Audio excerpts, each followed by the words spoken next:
Bienvenue sur Breloque. Aujourd'hui on est sur un événement extraordinaire pour vous parler de 5 montres chronographes de légende liées au sport automobile. Donc on va pas parler d'Omega Speedmaster, bien au contraire, je suis même sûr que vous ne connaissez pas forcément la 5e. On a traversé toute l'Europe pour se rendre à cet événement incroyable. Likez tout de suite cette vidéo et abonnez-vous parce que c'est gratuit et ça rend heureux.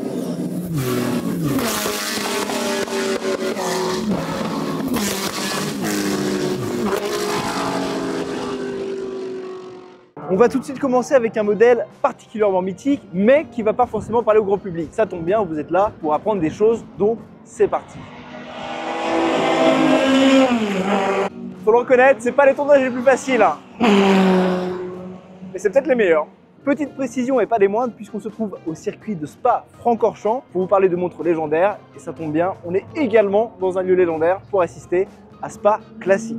Pour présenter Spa Classic très brièvement, c'est très simple, c'est un week-end de folie où des collectionneurs du monde entier viennent se réunir ici même pour s'affronter sur piste avec des modèles historiques, des modèles de course, de compétition et même des prototypes qu'on n'a plus coutume de voir. En fait, non, qu'on n'a pas coutume de voir, ou alors si on les voit, c'est dans des musées. Mais aujourd'hui, ce week-end, c'est sur la piste. On voit passer des voitures de course absolument radicales qui vous frôlent à 1 mètre quand vous êtes dans les pit lanes. Vous avez le souffle des voitures, vous avez le bruit, l'odeur. C'est un truc absolument incroyable à vivre. Je n'ai jamais vécu ça toute ma vie. C'est absolument incroyable. Ça, c'est pas une voiture de course, mais pourquoi pas. Maintenant que vous savez cela, on va pouvoir parler de la montre et celle-ci va trouver ses origines en 1933. À l'époque, on ne parlait pas d'une montre, mais d'un compteur de tableau de bord nommé Otavia. Et c'est seulement en 1962 qu'on pourra parler pour la première fois de Heuer Otavia. Et d'ailleurs, c'était aussi la première montre chronographe de la marque Heuer. Alors pourquoi cette montre s'appelle Otavia? C'est intéressant de le savoir, mais avant cela, on va voir en quoi cette montre est mythique. Alors, outre le fait d'être une montre pionnière dans son domaine, c'est-à-dire les chronographes de course de compétition, c'est surtout une montre qui a été portée par les plus grandes pointures du sport automobile des années 60-70. Je pense à Joe Siffert, Regazzoni, le fameux Jackie X et tant d'autres comme Andretti par exemple, Graham Hill et j'en oublie tellement. Mais voilà, je pense que vous avez bien compris le cadre, le sujet, ce que ça représente. Alors, j'en oubliais le principal, la montre, à quoi elle ressemble? Eh bien, c'est très simple. On est donc sur une montre chronographe qui a des spécificités qui sont très simples, d'avoir 3 sous-compteurs oversize de couleur blanche sur un cadran noir, des aiguilles dauphines et une lunette graduée en heure. Cette montre-là, elle aura connu plus de 80 déclinaisons avec différentes formes de boîtier, différentes lunettes et différents mouvements. Alors, s'il ne fallait en retenir qu'une, laquelle serait-elle? Eh bien, c'est très simple. Pour moi, ça serait l'Otavia dite Joe Siffert. Pourquoi Joe Siffert? Eh bien parce que ça a été le premier à porter cette montre-là. C'était même Jack Heuer qui était venu lui présenter. Il était devenu ambassadeur de la montre, même de la marque. Il achetait à des prix de grossiste la montre auprès d'Heuer et il la revendait sur le paddock. On n'oublie surtout pas Joe Siffert puisqu'on va en parler très prochainement. Alors Otavia, c'est quoi? C'est très simple, c'est la contraction de automobile et d'aviation. Otavia, une montre qu'on associe à l'aviation et à l'automobile, mais pour les collectionneurs, cette montre-là, c'est surtout l'automobile.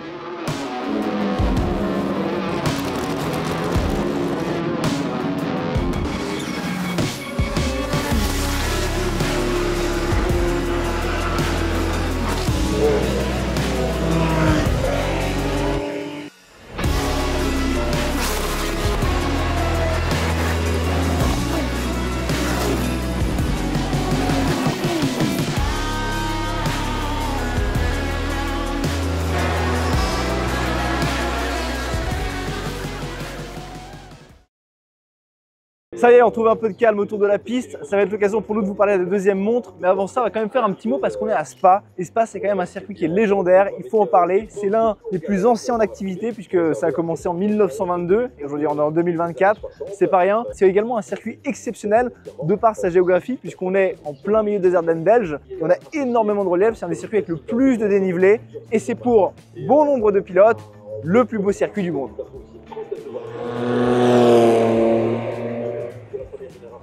Faisons comme si c'était normal. On va aller en 1963. Et en 1963, on a vu 2 montres mythiques qui ont vu le jour, la Heuer Carrera et une autre que vous connaissez tous normalement. On verra ça plus tard.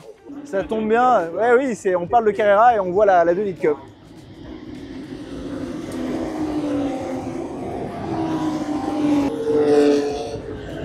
Le calme n'aura pas duré longtemps.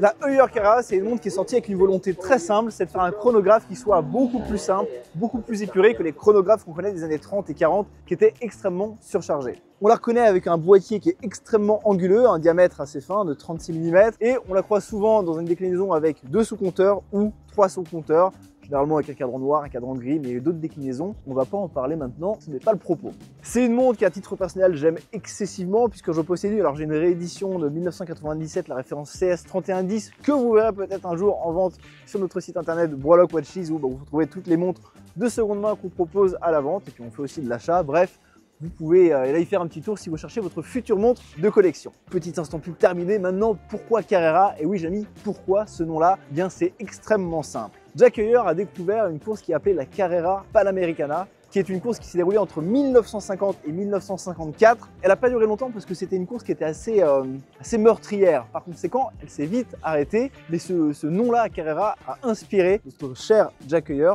arrière-petit-fils du fondateur Edward Heuer, pour lancer la Carrera en 63. Et le nom Carrera, il tombe sur le sens puisque Carrera, ça veut dire course. Donc c'est plutôt bien trouvé quand on veut faire une montre chronographe adaptée au sport automobile. C'est également une montre qu'on a retrouvée au poignet d'un certain Niki Lauda, un petit pilote autrichien qui a marqué son temps. Et j'entends vrombir les Porsche 2 litres Cup, ce qui est vraiment une coïncidence assez parfaite. Et on va admirer ça tout de suite et on se retrouve après pour parler de la troisième montre de ce top 5. Et je sens que ça va être exceptionnel et ça l'est. Voilà.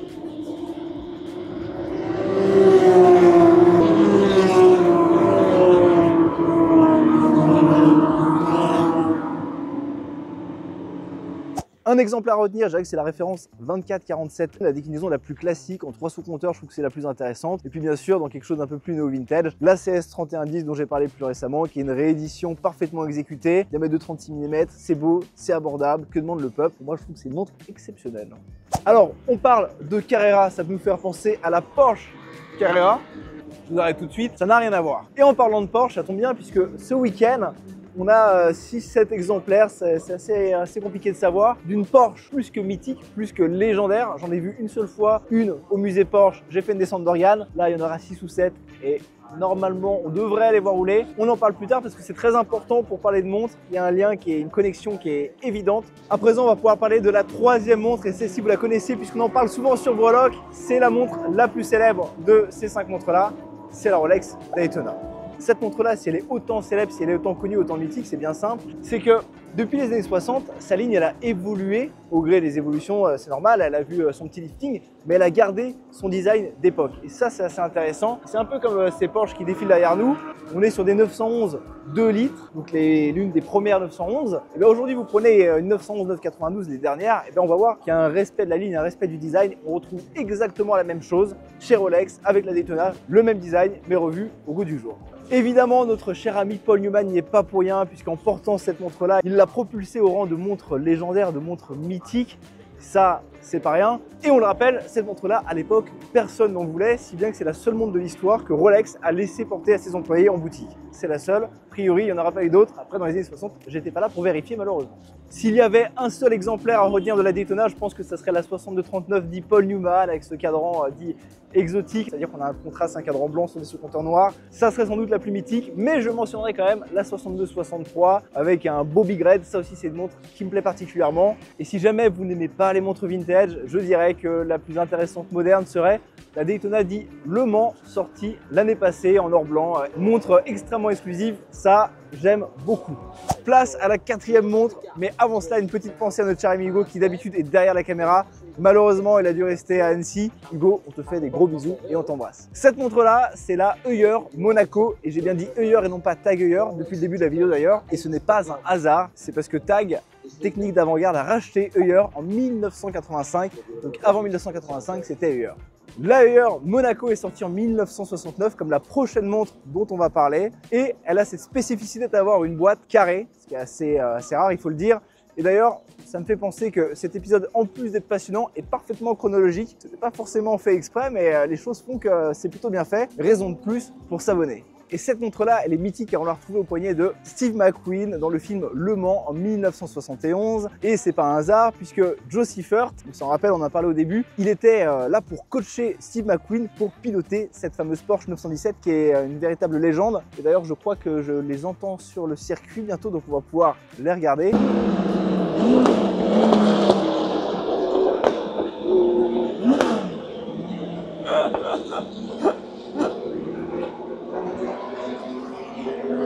Donc là, ce qui est incroyable, c'est qu'on allait parler de la Porsche 917, qui était la voiture que pilotait Steve McQueen dans Le Mans.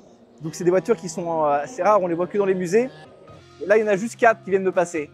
Ce qui s'est passé, c'est que Steve McQueen s'inspirait beaucoup de Joe Seifert et notamment il avait sa combinaison qui portait le logo Heuer et par conséquent il voulait faire pareil que Joe Seifert. Donc il voulait porter une Heuer. Manque de peau, il n'y avait pas de Heuer Autavia disponible. En revanche, il y avait 3 Monaco qui traînaient par là alors qu'elle n'était pas encore sortie. Du coup, Steve McQueen a pris la Monaco, il l'a mis au poignet et il a fait le film Le Mans que l'on connaît très bien. Et c'est là où la légende est née, et après la suite, tout le monde la connaît finalement. Anecdote assez intéressante sur la Monaco, c'est qu'on a la couronne de remontage à gauche. Il y a 2 histoires qui se racontent à ce sujet-là. La première, c'est pour faciliter l'utilisation du chronographe, ça fait sens. Et la deuxième, qui est un peu plus mystique, on ne sait pas vraiment si c'est vrai, c'est qu'à l'époque, les montres automatiques n'étaient pas vraiment courues, c'était quelque chose qui était assez rare. Par conséquent, Heuer avait mis la couronne à gauche, puisque c'est pas pratique de remonter une montre à gauche. Et l'idée était de montrer que c'était une montre automatique, parce qu'on n'avait pas besoin de la remonter. Je ne sais pas si c'est vrai, j'ai entendu ça. C'est le petit côté un peu légendaire que ces montres-là, et c'est pour ça qu'on aime l'horlogerie d'ailleurs. Maintenant, on va pouvoir passer à la 5e montre, et pas des moindres, puisque c'est vraiment un incontournable. On voit ça tout de suite. La dernière montre, on y est et c'est un incontournable du paysage horloger. C'est une montre à connaître absolument. On parle de la Zenith El Primero. Pourquoi El Primero? Je vous dis ça dans 30 secondes. La Zenith El Primero, c'est vraiment le pont parfait entre l'horlogerie et l'automobile, surtout à cette époque-là. On le rappelle, en automobile, qu'est-ce qu'on cherchait dans les années 60, 70? On cherchait à faire les voitures qui soient les plus performantes possibles. Et dans les montres, qu'est-ce qu'on cherchait? On cherchait à faire les montres qui soient les plus innovantes et les plus précises possibles. Et en matière d'innovation, cette Zenith El Primero, elle en a sous le pied et c'est vraiment une montre mythique à connaître, alors même qu'elle n'était pas forcément portée par tous les pilotes de Formule 1, elle n'était pas autant médiatique que les 4 premières. Le défi que Zenith s'est lancé, il est très simple et il est très important, c'est de faire cohabiter dans la même montre et dans une montre contenue un mouvement automatique avec les rouages d'un chronographe. À l'époque, c'était vraiment pas quelque chose de facile à faire. Les Zenith, ils l'ont fait avec brio, avec une montre qui a de la gueule, mais c'est pas tout, ils sont allés encore plus loin. Ils nous ont proposé en 1969 un mouvement qui faisait l'épaisseur de 6,35 mm, c'est assez peu, hein, il faut quand même le noter, et qui en plus proposait à ses détenteurs une réserve de marche de 50 heures. Alors chez Breloque, on n'est pas trop là à parler de réserve de marche parce que c'est pas le plus important, mais en 69, 50 heures, c'est absolument énorme. La norme était plutôt aux alentours des 35 heures. Et le tout, comme si c'était pas suffisant, Zenith, ils se sont mis dans le cahier des charges une petite spécificité, c'est d'avoir un calibre dit haute fréquence. Haute fréquence, ça veut dire quoi? Eh bien, pour faire simple, ça veut dire qu'on va chercher le maximum de précision possible. Montre innovante, certes, on parle quand même d'une montre avec 289 composants, donc à réviser, c'était une tannée et c'était pas aussi fiable qu'une montre plus basique. Qu'importe, me direz-vous, on est sur une montre qui est absolument fantastique et passionnante, et puis en plus la suite, elle a donné lieu à des montres assez incroyables, mais ça, il faut s'abonner parce qu'on en reparlera. S'il ne devait rester qu'un modèle à retenir, on dirait la référence A384 pour ce boîtier si caractéristique. On espère que vous avez aimé cette vidéo, c'était absolument incroyable de la tourner, on a pris beaucoup de plaisir. Abonnez-vous, likez, partagez-la et merci encore à l'équipe de Peter Auto pour nous avoir permis de nous rendre ici.